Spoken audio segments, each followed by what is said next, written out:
A very cool beetle. Christopher was almost 6 when he traveled outside of California for the first time. It was August 1st, 1998, and he had been anticipating this trip all summer. Accompanied by his older sister, Kelly, he was on his way to Windsor, Ontario to visit his Canadian grandparents for an entire week before school started. His mother told him it wouldn't be nearly as hot there as it was in Fresno, and he looked forward to being able to play outside all day long in comfort. But mostly he looked forward to seeing Grandma Ruby and Grandpa Hank, with whom he didn't get to spend nearly enough time because they lived so far away. His mother had described his parents' home, showing Christopher and Kelly vivid pictures of a house on the edge of the woods. A small creek ran along the perimeter of their property, separating the backyard from a dense stand of mature trees, marking the beginning of a vast woodlands. When he and Kelly arrived from the airport with Grandpa Hank, they were immediately invited to the backyard where Grandma Ruby was taking hamburgers off the grill. They sat at the picnic table and enjoyed a nice dinner as the sun slowly sank toward the horizon. Christopher, who talked a mile a minute about how he had spent his summer since school let out 2 months earlier, managed to consume only 1/3 of his burger. Grandpa Hank eyed it hungrily, but soon Grandma Ruby began clearing the table. She deftly whisked it up and away to the kitchen, where it was surely fed to Wrinkles, their bloodhound.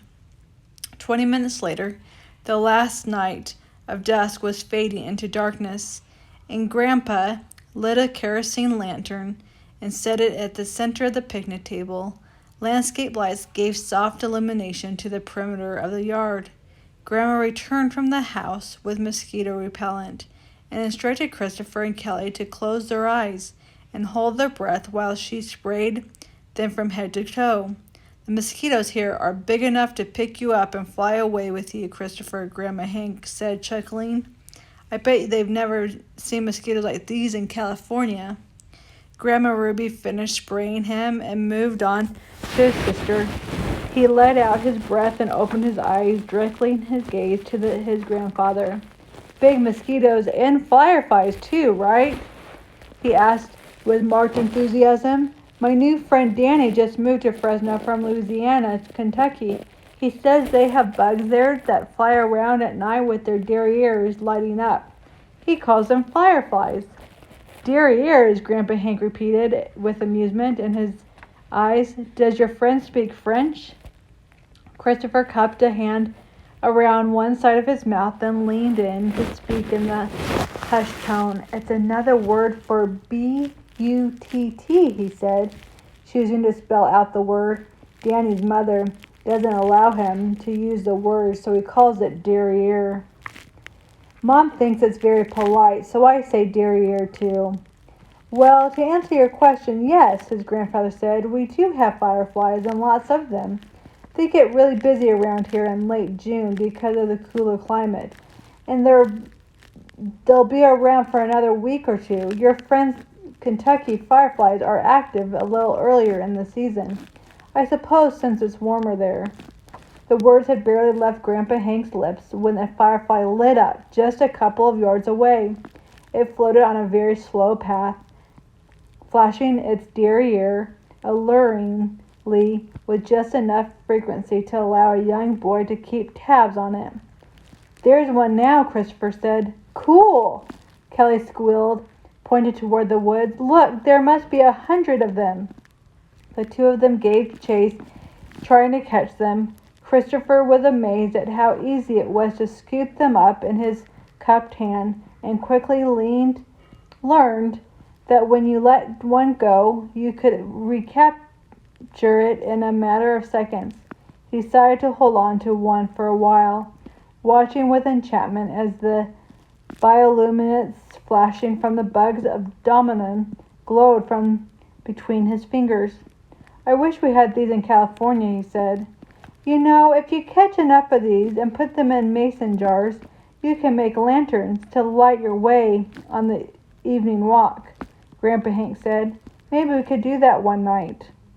Grandma Ruby, who had returned to return the mosquito repellent to the house, emerged with ice cream sundaes, enticing the kids back to the picnic table. They spent the evening enjoying dessert and watching the light show from the distance. The next morning at breakfast, Christopher began chattering away about the fireflies again. "I wonder how they can light up like that," he said. "And I wonder why they do it. Maybe we can find a video about fireflies so you can learn all about them," Grandma Ruby said. That afternoon, they went to the library and found 2 children's videos about fireflies. One of them was entitled "A Very Cool Beetle." Back at home, Kelly helped Grandma make a peach cobbler for that night's dessert. At the same time, Christopher sprawled on his stomach in front of the television, trying to learn everything there was to know about fireflies. At the dinner table that night, he shared what he learned with his sister and grandparents. "First of all, they're not flies at all," he explained in a professional tone. "They're beetles, just like the video title says. They light up because they want to find a mate." Christopher smiled as he continued to share. "The male flies around, flashing his light in his own distinct pattern, while the female watches from the bushes and trees. If she likes what she sees, she flashes back, and then they are together." Grandma Ruby exchanged a glance with her husband, and he winked at her. The interaction did not go unnoticed by Kelly. She looked at her grandmother and asked, "Is that why you married Grandpa? Because he made you light up?" Grandpa Hank cleared his throat, chuckled, and said, "I think so. She married me because she liked what she saw." "Yes," Grandma Ruby agreed. "And what I saw made me feel a light in my heart." The week passed, and although firefly season was in its advanced stages, they were still active enough to put on a show and lead Christopher and Chase around the backyard. Before they left for California, Grandpa made good on his promise to make lanterns. He punched several holes in the lid of 2 mason jars and looped some string through 2 of them to form handles. Then Christopher and Kelly captured as many as they could to put in the jars. When they rejoined Grandma Ruby in the house, she put a leash on Wrinkles, and they all took a walk with their lanterns before releasing the beetles into the night. The next day, the siblings flew back to California, and their mother met them at the airport. Almost as soon as they climbed into the car, Christopher began to bend his mom's ear about the fireflies. "I saw a video about a very cool beetle," he began. "Which beetle do you think is the coolest?" "Well," his mother answered, "my girlfriends seem to go mostly for Paul, but I've always thought George is the coolest beetle." "No," Kelly interjected. "He's not talking about those beetles. He means beetle with a double E, you know, the insects, not the band." "Oh," their mother said. "Well then, I don't know which is the coolest beetle." "It's the beetle we call a firefly," he proclaimed, and then went on to tell her all about them. His face lit up with joy, just like a firefly. A week later, school started, and Christopher told Danny about his experience with fireflies in Canada. "It's too bad they don't live here," Danny said. "I miss playing with them." "Yeah, they're pretty cool," Christopher replied. The years passed, and Christopher continued to indulge his curiosities about this very cool beetle and a variety of other insects. In 5th grade, he wrote a paper about fireflies and got an A. It was during his research for his paper that he learned about the synchronosis fireflies that live in the Great Smoky Mountains National Park near Gatlinburg, Tennessee. The next summer, he persuaded his parents to take a family vacation there. They went in early June, right after school let out, which is usually a good time to enjoy the peak of firefly mating season. Kelly and Christopher were both amazed at how the beetles seemed to light up and go dark in unison. They wanted to catch some and put them in mason jars, but the park had rules against doing so. Christopher wondered if they would issue synchronous light from inside a jar. By the time he graduated from high school, Christopher was known to his friends as Chris, an excellent student. He attended Stanford University, where his sister Kelly was a graduate student. He majored in zoology as an undergraduate and did his graduate work in the field of entomology, the study of insects. Shortly before graduating from Stanford, Chris met a charming young woman named Melanie, who was in her junior year. They began dating and fell in love. Chris was offered a residential fellowship and was able to stay on and teach courses while Melanie finished her studies. By the time she started her last semester in January, he knew he wanted to marry her. His first step in planning the proposal was to travel to Gatlinburg, Tennessee, to conduct a little research. Upon his return, he placed a call to Kelly, who was married already and a mother to a precocious 1-year-old. He had odd request to ask of her. "Could you please start saving your empty baby food jars for me?" he asked. "I'm going to need about 70 of them, with the labels scraped off and the lids included." "What on earth for?" Kelly asked. "It's a surprise. If everything goes the way I'm hoping, you'll know soon enough." June came, and as a graduation gift, Chris took Melanie to Great Smoky Mountains National Park for some hiking. They stayed at a sweet family-run bread and breakfast in Gatlinburg. On their last evening there, he told her he had a special errand to run and that it would take a while. He asked her to meet him at a nearby restaurant for a very late dinner. She was confused by this, but she agreed. When she arrived, she was escorted by the hostess to a table on the patio where twinkle lights were strung and soft candles glowed on the tabletops. Chris stood beside one of them, waiting with a nervous smile. It seemed to Melanie that every patron there was watching her, and as she walked across the patio to join him, they embraced briefly, and then he took both of her hands. "Just before my 6th birthday," he said to her, "I visited my grandparents in Canada and fell in love with fireflies. Now I've fallen in love with you. You know that I love you and your fireflies just as much," Melanie replied, beaming at Chris. "Look," he said, taking her by the shoulders and gently turning her 180 degrees until she faced a wall where a large pegboard was mounted. At that moment, the twinkle lights strung on the patio went dark. That's when she saw what appeared to be dozens of tiny jars hanging from small hooks. An intermediate glow pulsated every few seconds from within them. After a few flashes, Melanie realized that the jars were arranged to form large letters. They spelled out the words, "Marry me." A giggle squeal escaped her, and she cupped both hands over her mouth as she whipped around to face him once again. He bent on one knee and said, "I don't want to live in a world without fireflies, and I don't want to live one day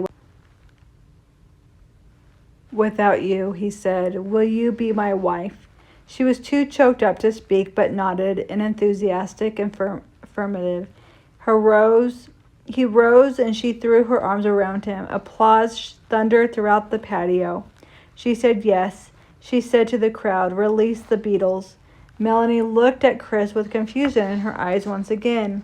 As the patrons all arose and went to the pegboard to grab jars, they agreed to help release the fireflies into the night.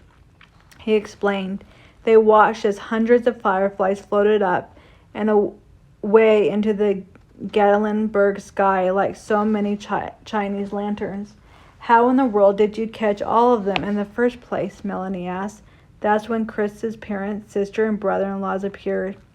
"I had help, and we had to work fast," he replied. "That's why I made dinner reservations so late." The waiter appeared with a bottle of wine, and after a short toast, Chris told Melanie he wanted to make a quick call to his grandparents in the Windsor. She nodded, "Of course." When they answered the phone, both Hank and Ruby were on the line. It was a short conversation. "Granddad," Chris said, Turns out she liked what she saw. The end. Have you guys ever tried to catch fireflies as a child? I remember as a very young child, I was traveling with my family across the southern states of the United States into Illinois to visit my grandparents who were living there at the time. And the one fond memory I have is going at night with glass jars trying to catch fireflies, just like in this story.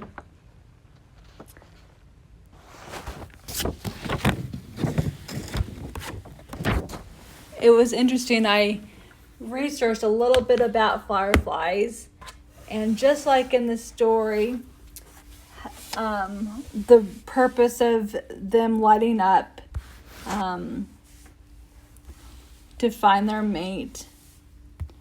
Fireflies are a symbol to many as a reminder of the importance of eternal character, hope, guidance, inspiration, awakening, leading to truth and light. Do you like beetles? Did you ever grow up searching for insects and studying insects like Chris did in this story? I remember growing up here in Arizona, we would find what we called potato beetles, the ones that roll up into a ball. If you want to see in live action video on fireflies, stay on YouTube and type in the search box Firefly Experience, and you can see a firefly show that has been shared.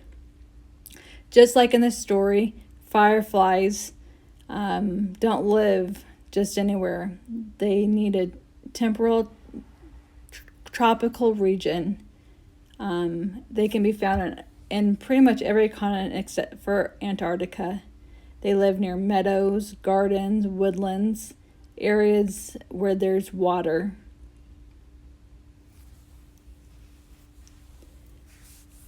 If you ever have lived in South Carolina, Florida, or Pennsylvania, those are some of the top places where they have national parks or state parks where you can witness the light show of fireflies.